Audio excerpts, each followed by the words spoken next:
Tara, kanaan natin ang lambat yan. Mukhang maraming laman yung ilog na yan.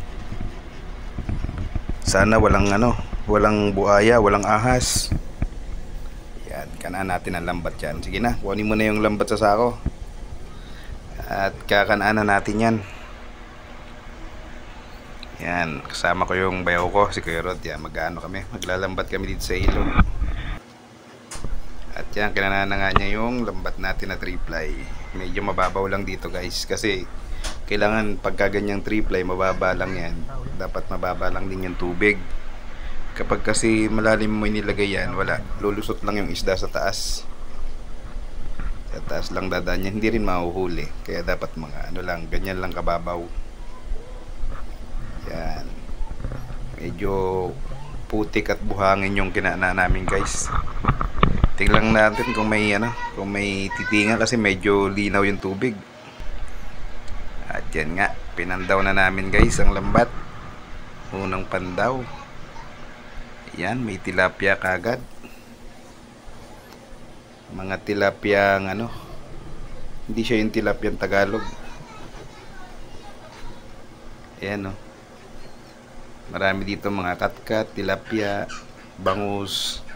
Kasi yung ilog na to, halo siya ng halo ng alat at saka tabang. Kung tawagin namin tabsing. Maraming alimango dito guys, lalo na sa gabi. Pag nagkakana kami sa gabi, marami kami nakukuhang alimango. Yan medyo madami-dami na rin yung aming nakuha. Yan, mahaba tong lambat namin, kaya mahaba-habang pandawan to. Yung lalaki ng tilapia na rin tilapia at saka katkat. Eto yan, nagsunod-sunod na rito yung huli namin meron din mga aligasin.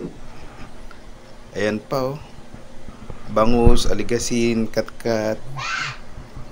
Libre na naman ng ulam. Ayan pa pati mga dahon huli.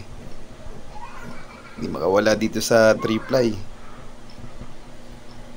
Guys, doon na namin tatanggalan ng huli sa bahay, kasi medyo mahirap magtanggal ng isda pagka ganito sa sa tubig.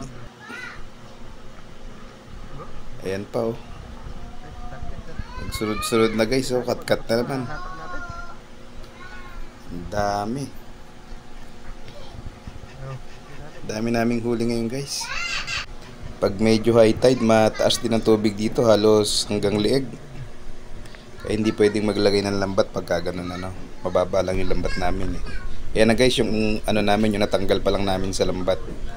Hindi pa kasama dyan yung mga nakatinga sa lambat, tatanggalin pa lang namin. Yung marami-rami na rin tilapia, aligasin.